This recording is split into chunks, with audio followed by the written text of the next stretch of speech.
Tiada batas, tiada ragu. Di sini kita saling bertemu, jalin informasi, eratkan rasa. Podcast Obsasi untuk kita semua.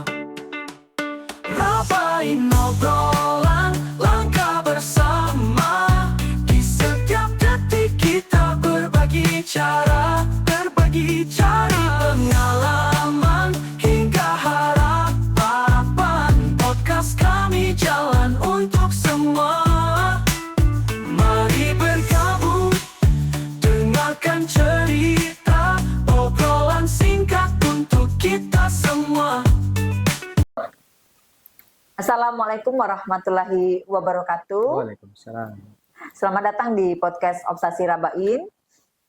Bersama saya Ceni dalam rangka memperingati Hari Stroke Sedunia, mengajak sahabat Obsasi Rabain dimanapun Anda berada untuk mengenal lebih jauh tentang stroke.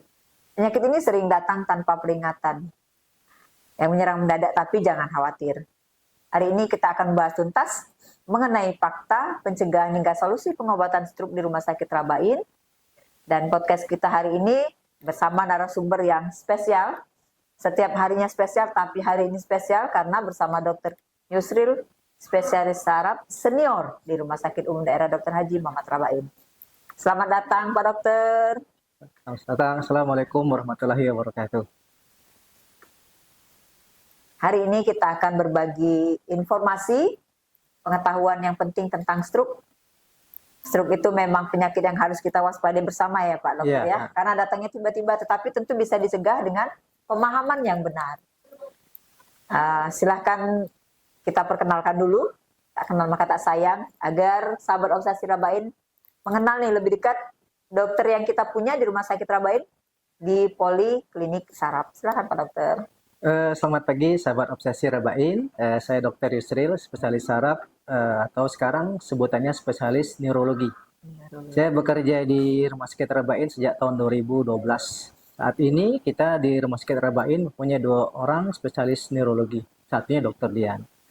Kami sehari-hari bekerja di Rumah Sakit Rabain dengan menangani kasus saraf. Jadi kasus saraf tidak hanya stroke saja, tapi banyak sekali. Ada kasus yang mengenai saraf-saraf tepi namanya ya, itu polineuropati. Ada yang kasus yang paling sering kita temukan ada LBP, low back pain, akibat saraf kejepit di bagian pinggangnya, ya, ada di bagian leher, banyak sekali. Jadi kasus saraf tidak hanya stroke saja. Ya, jadi spesialis saraf tidak hanya menangani kasus-kasus yang berupa adanya stroke, penyakit aliran darah ke otak, namun bisa juga akibat adanya tumor di otak, akibat proses-proses penuaan di otaknya dan lain-lain. Jadi stroke hanya salah satu penyakit saraf yang banyak kita temui di masyarakat. Luar biasa, ternyata sahabat Obsasi Rabain dimanapun Anda berada, penjelasannya tentang saraf, penjabarannya ternyata banyak sekali dan stroke hanya sebagian. Baik Pak Dokter, kita langsung saja nih. Pertanyaan kemarin yang sudah kami input melalui media sosial kami, pertanyaannya yang sering kali membuat bertanya-tanya, apa sebenarnya yang dimaksud dengan stroke dan apa saja gejala awal yang harus diwaspadai. Silakan Pak. Oke, terima kasih pertanyaannya yang cukup bagus ya. Jadi stroke ini sebenarnya kasus yang paling banyak dijumpai tidak hanya di Indonesia, tapi banyak juga di seluruh dunia. Stroke ini penyakit yang penyebab kematian nomor 2 setelah jantung dan penyebab kedua juga menimbulkan disabilitas atau kecacatan pada orang-orang. Ya. Stroke itu apa? Stroke itu dalam bahasa singkatnya penyakit aliran darah ke otak, atau secara lengkap definisi stroke itu adalah suatu penyakit yang terjadi tiba-tiba yang mengenai otak, retina, dan saraf tulang belakang atau medula spinalis. Yang terjadi tiba-tiba menimbulkan gejala, baik gejalanya sedikit ataupun gejalanya menyeluruh banyak. Yang bisa terjadi lebih kurang 24 jam dan bisa menimbulkan kematian pada seseorang akibat pembuluh darah otaknya. Jadi stroke dalam bahasa singkat penyakit aliran darah ke otak yang terjadi secara tiba-tiba, ya. Stroke ini banyak sekali mitos-mitos yang berkembang di masyarakat yang sekarang banyak diyakini, ya. Yang pertama, mitos yang pertama tadi, stroke itu selalu terjadi pada orang tua. Namun kenyataannya tren sekarang stroke itu bisa terjadi pada usia muda. Kalau dari penelitian 25 sampai 45 tahun bisa kena stroke. Pengalaman kami di Rabain, di Morenin ternyata banyak sekali stroke pada usia muda. Ada yang kena stroke umur 15 tahun, ada stroke umur 20 tahun, dan hari ini kita rawat pasien stroke umur 33 tahun yang masih produktif, yang masih aktif, masih mencari nafkah untuk keluarganya.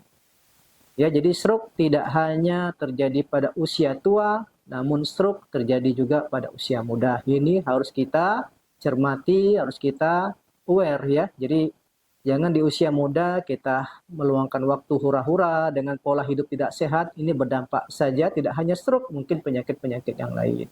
Itu saja mungkin.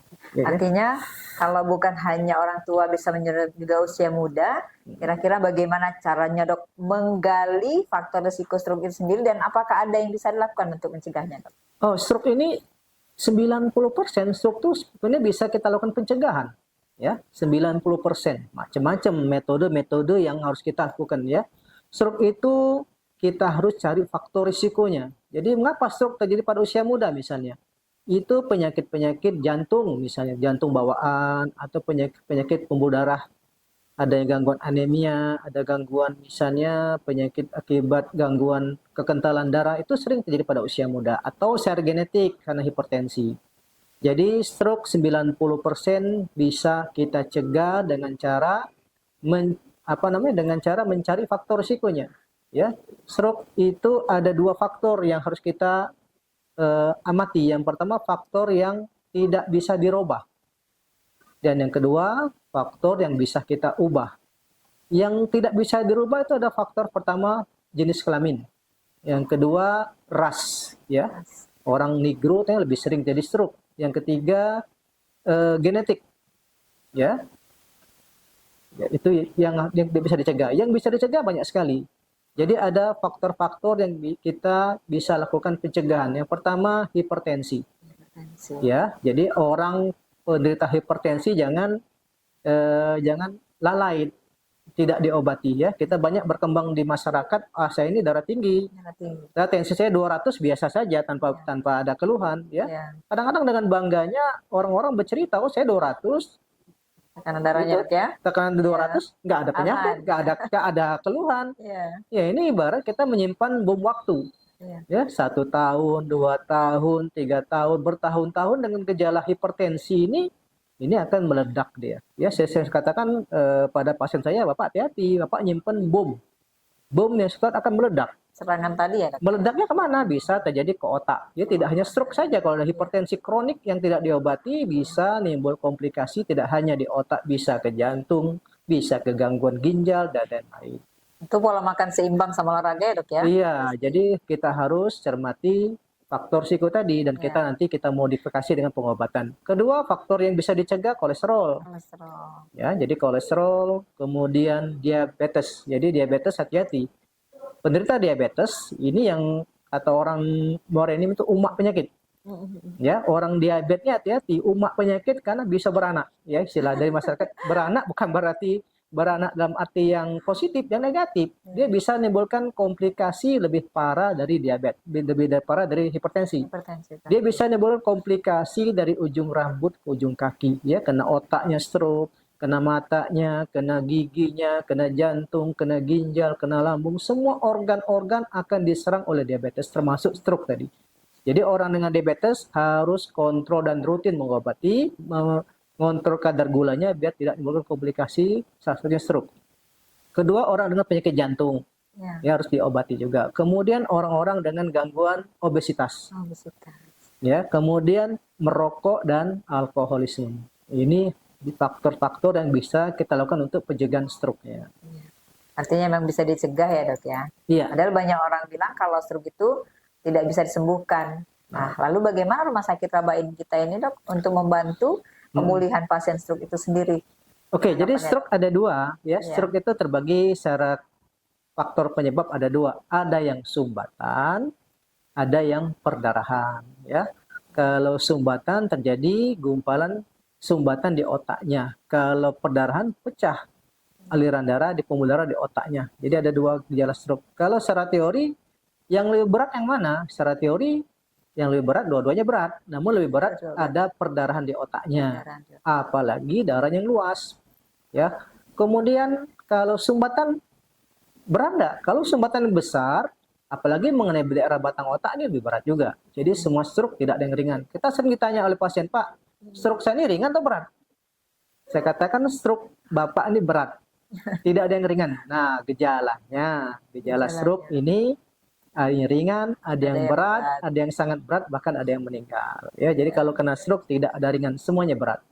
Nah, apa yang kita bisa lakukan di Rumah Sakit Morenim? Nah, Rumah Sakit Morenim nanti kita akan launching mungkin di acara HKN. Kita akan bekerja sama dengan kawan-kawan dari puskesmas, dari rumah sakit tipe D dan kawan-kawan di klinik Pratama. Kita akan launching, kita sudah bisa melakukan terapi trombolisis di Morenim ini. Wow, luar biasa sahabat Obsasi Rabain. Jadi di hari HKN itu akan launching ya, Dok ya? Iya, mudah-mudahan ini akan segera terlaksana karena trombolisis ini sebenarnya sudah beredar di berapa tahun lalu di Indonesia, bahkan di dunia sudah lama. Trombolisis ini suatu tindakan dengan menyuntikkan obat trombolisis. Artinya obat ini bisa memecahkan gumpalan darah di otaknya dalam waktu singkat. Namun pengobatan ini sangat sempit waktunya. Jadi kalau ada stroke 4,5 jam, segera dibawa ke rumah sakit agar kita bisa menyuntikkan obatnya. Jadi untuk teman-teman Obsesi Rabain ini yang dimanapun berada, kalau ada keluarganya yang kena stroke, segera bawa ke rumah sakit Rabain. Agar apa? Agar kita bisa menyuntikkan obat trombolisis. Ya, jadi trombolisis ini disuntikan obat, maka gumpalan di otak ini akan pecah sehingga tidak menimbulkan gejala kecacatan yang berat, bahkan kematian. Ya, jadi namun waktunya sangat singkat. Jadi kena stroke, misalnya dia kena stroke di jam 7. Segera bawa ke rumah sakit. Misalnya jam 8 di rumah sakit dia. Jadi jam 8 nyampe ke rumah sakit Rabain, kita lakukan CT scan, mudah-mudahan di bawah 4,5 jam ini indikasi obatnya kita bisa masukkan dengan syarat ini bukan stroke perdarahan, stroke jenis sumbatan. Ya, jadi pada kawan-kawan di seluruh sekitar Morenim dan sekitarnya, kalau ada keluarga, temannya, orang tuanya, ya segera langsung bawa ke rumah sakit Rabain, kita akan injeksikan obat ini. Apalagi yang jauh ya, Dok ya? Iya, karena spare waktunya sangat kecil ya, jadi waktunya sangat sempit. Di Semendo misalnya 1 jam 2 jam, jangan sampai berobat kemana dulu, nanti diurut dulu ke orang pintar ya. Kadang-kadang nyampe ke rumah sakit Morenim ini sudah beberapa hari, bahkan sudah seminggu. Ini kalau udah 1 minggu tidak ada terapi khusus lagi untuk pasien stroke ini. Jadi segera mungkin sesuai dengan tema kita, segera mungkin ya. Tahun ini hari ini pas sekali dengan Hari Stroke Sedunia. Ya, tanggal 29 Oktober ini Hari Stroke Sedunia. Jadi semua di seluruh dunia, di seluruh Indonesia hari ini mengadakan peringatan Hari Stroke Sedunia. Tahun ini temanya Be Greater than Stroke. Kita lebih besar dari stroke, kita lebih kuat dari stroke. Itu tema sedunia. Namun tema secara nasional nasional kalau nggak salah, ayo melangkah untuk mengalahkan stroke dari diri sendiri. Ayo melangkah untuk mengalahkan stroke diri sendiri.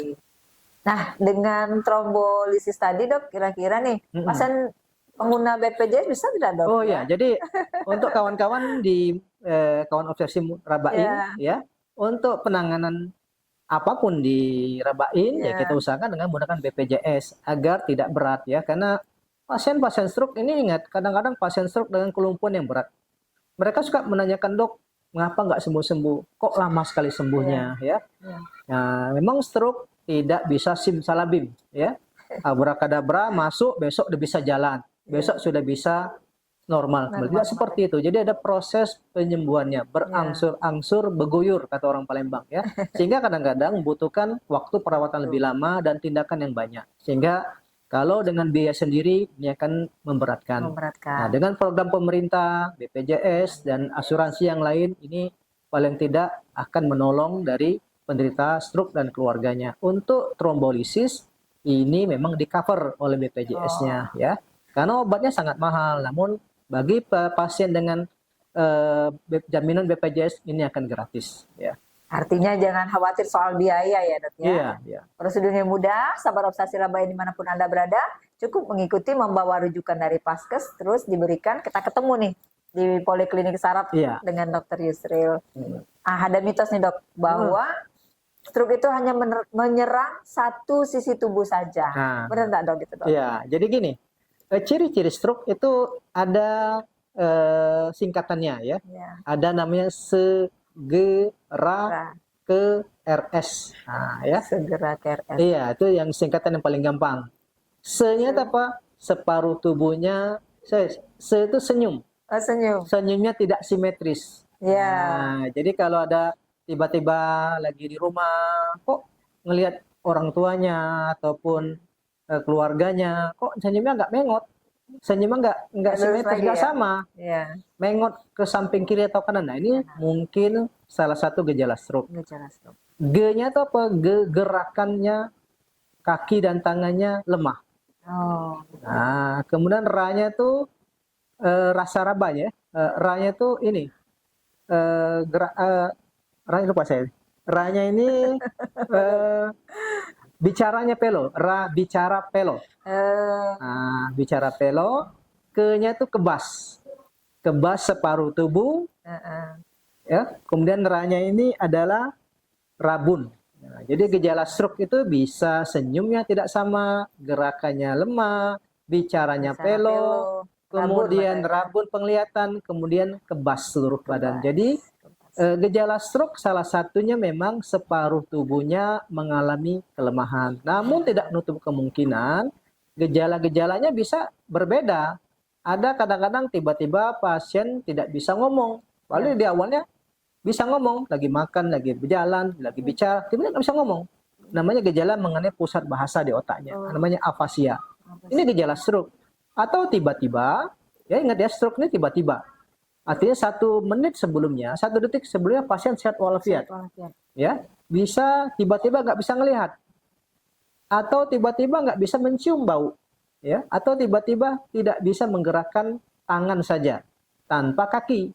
Atau kaki saja tidak bisa bergerak, atau tiba-tiba pandangnya nggak bisa ngelihat, nggak bisa melihat. Jadi stroke tidak hanya gejala separuh tubuh, karena belahan otak kita kanan kiri, terutama di otak bagian depan, namanya daerah korteks ini tempat pusat-pusat semua gerakan lebih luas. Sehingga kalau kena satu titik aja kena, mungkin ngomong aja kena, bisa ini gejala stroke.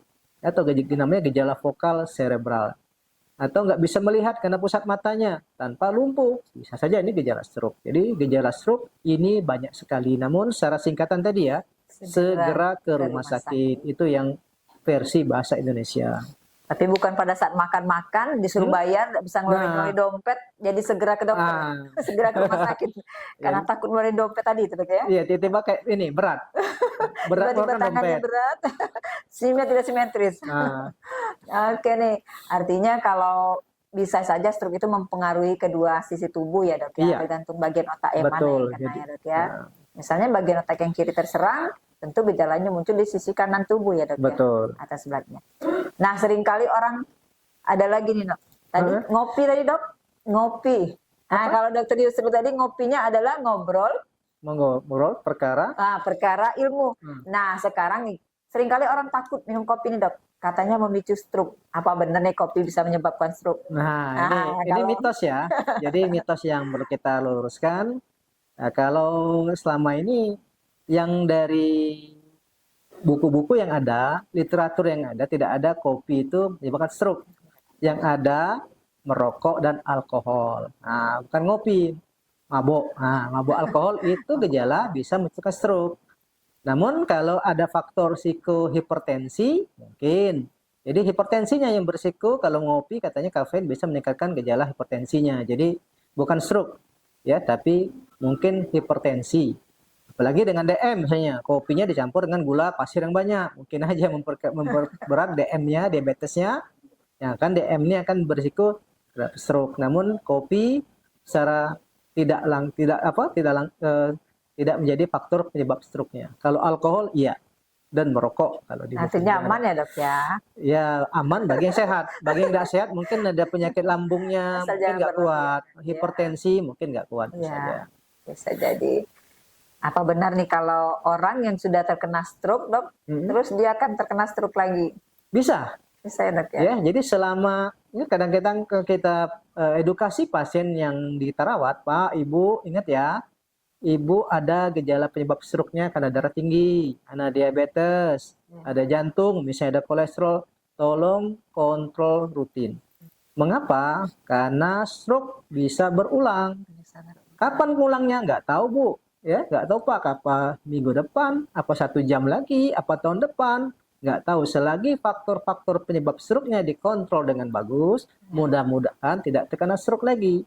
Namun kalau tidak terkontrol dengan bagus, resiko akan terjadi stroke berulang. Ya, istilah kita ada yang stroke lah berat, apalagi lah 2 truk Pak, apalagi 3 truk, apalagi 1 puso. Nah, ini kadang istilah kita joke main dengan pasien. Stroke bela berat, apalagi lah 2 truk. Nah, apalagi lah sepuso, nah stroke bela berat, apalagi 1 puso.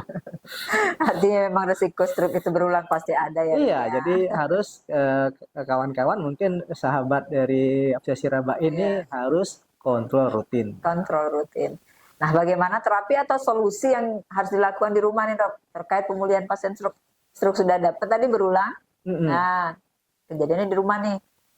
Apa yang harus dilakukan dok? Ya, kalau kena stroke lagi segera bawa ke rumah sakit ya, karena mungkin ada terapi khusus yang trombolisis tadi. Jadi segera ke rumah sakit. Namun bagi kawan-kawan yang belum terkena stroke atau masih sehat ataupun yang sudah menderita stroke, ini harus lakukan dari terapkan gaya hidup ya. Gaya hidupnya ada singkatan dari Kemenkes ini atau Germasnya, Gerakan Masyarakat ini, dengan singkatan cerdik ya. Mungkin tidak hanya satu penyakit, bisa salah satunya dengan menerapkan prinsip cerdik tadi. C-nya itu cek kesehatan secara rutin. Cek kesehatan secara rutin. E-nya itu enyahkan asap rokok. Nah, asap rokok. R-nya rajin aktivitas fisik. Nah, olahraga nih dok. D-nya diet seimbang. Diet seimbang. I-nya istirahat cukup, dan K-nya kelola stres. Nah, ini ada gaya hidup cerdik ini untuk menerapkan tidak hanya stroke saja, mungkin penyakit-penyakit lain ya. Ini singkatan yang diterapkan oleh Kemenkes, program Kemenkes kita dengan istilah untuk bagaimana mencegah stroke dan penyakit yang lainnya ya, penyakit yang tidak menular ya.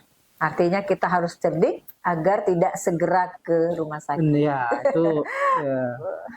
Terus apa nih pesan Pak Dokter kepada masyarakat agar lebih sadar akan bahaya stroke dan bagaimana Rumah Sakit Rabain itu akan selalu membantu mereka?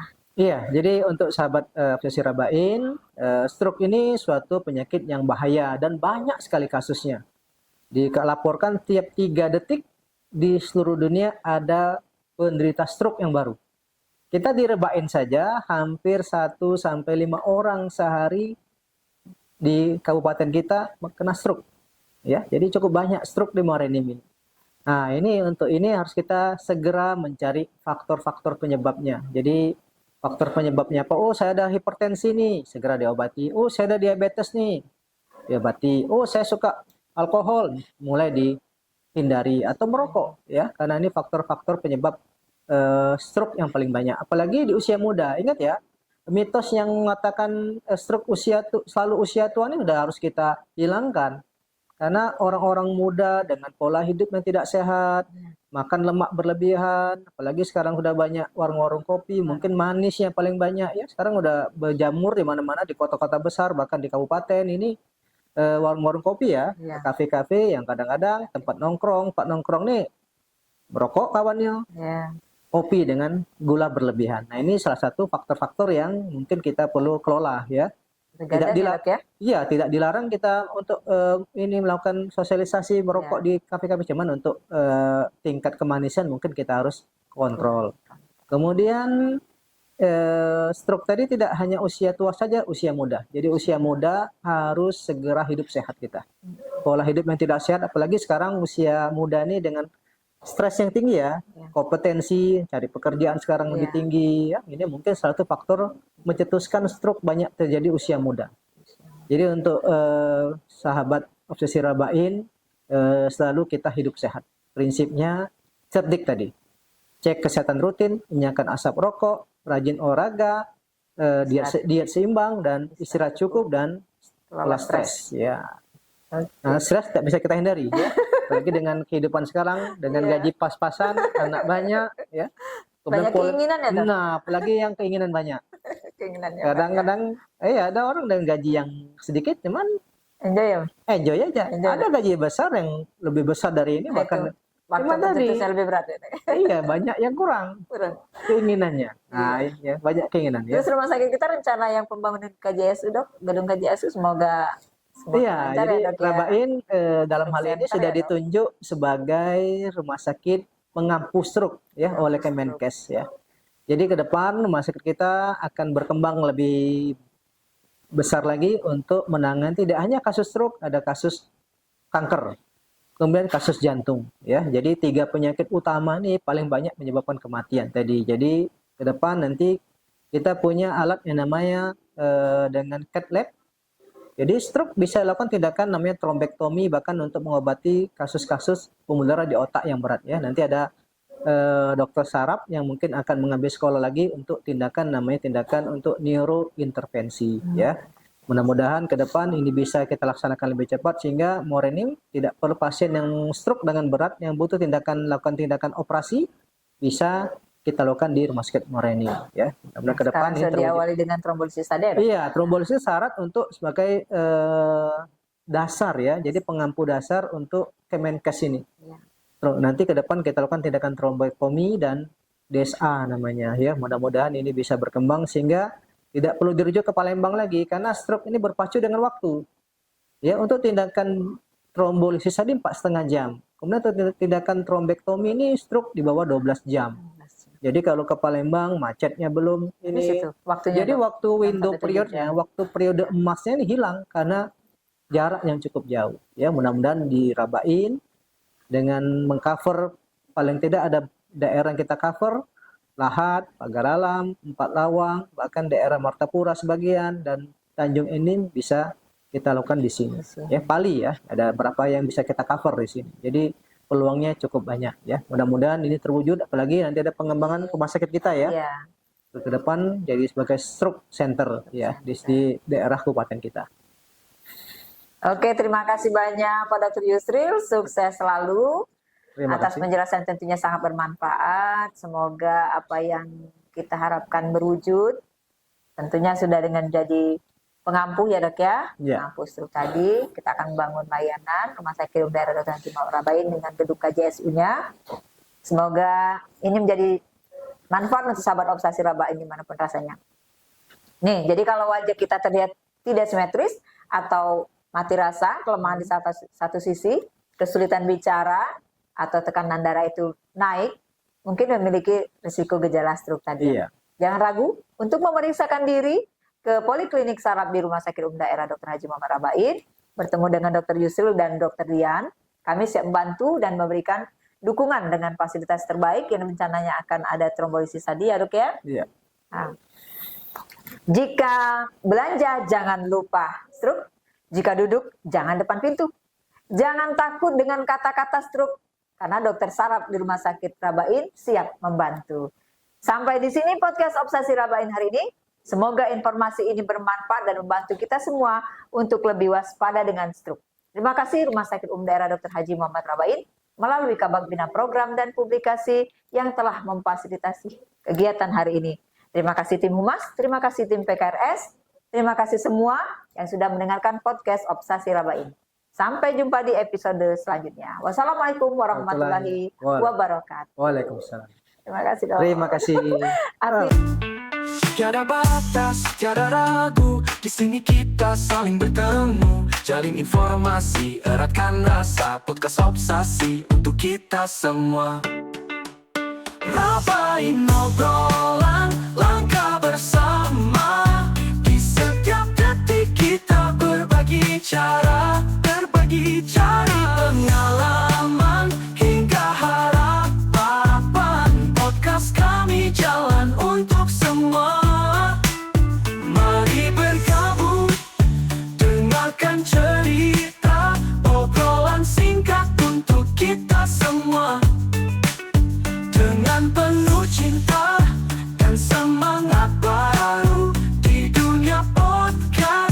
kita maju.